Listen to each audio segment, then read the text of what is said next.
May 15 ഈസ്റ്ററിൻ്റെ 4-ാം ആഴ്ചയിലെ വ്യാഴാഴ്ച. യോഹന്നാൻ 13:16 മുതൽ 20 വരെ വാക്യങ്ങൾ.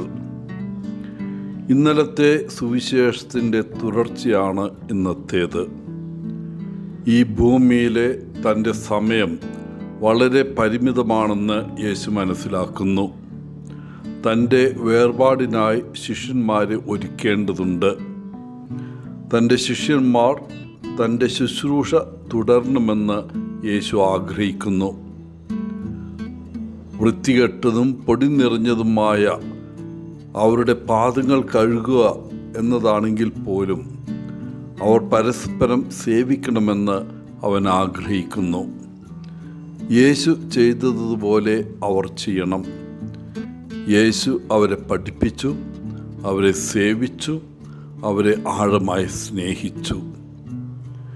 ഇപ്പോൾ ശിഷ്യന്മാർ മറ്റുള്ളവരുടെ പാദങ്ങൾ കഴുകുകയും സ്നേഹിക്കുകയും സേവിക്കുകയും പഠിപ്പിക്കുകയും വേണം. യേശുവിൻ്റെ ശുശ്രൂഷ തുടരുക എന്നതാണ് അവരുടെ വിളി.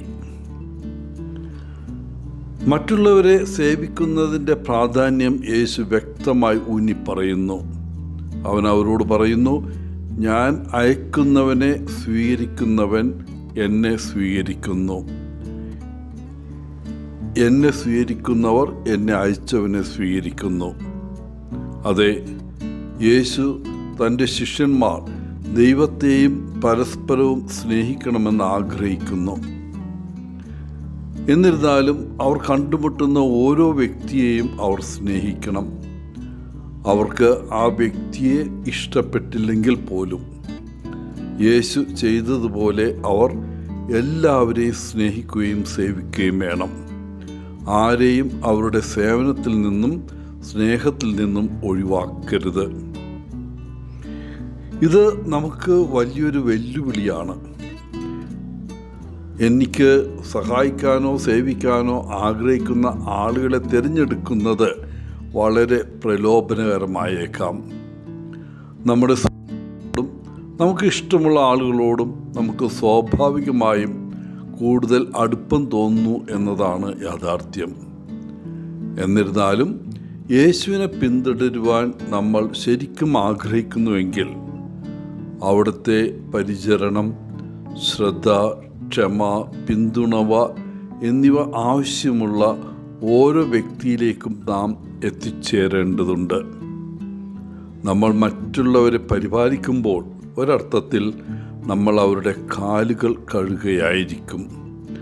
ആരെയും ഒഴിവാക്കണമെന്ന് യേശു ആഗ്രഹിക്കുന്നില്ല. തീർച്ചയായും ഇത് വലിയൊരു വെല്ലുവിളിയാണ്. പ്രിയപ്പെട്ടവരെ, ഇന്ന് നിങ്ങൾ സാധാരണയായി ഇടപഴകാത്ത ഒരാളെ സമീപിക്കാൻ ഞാൻ നിങ്ങളെ ആഹ്വാനം ചെയ്യുന്നു.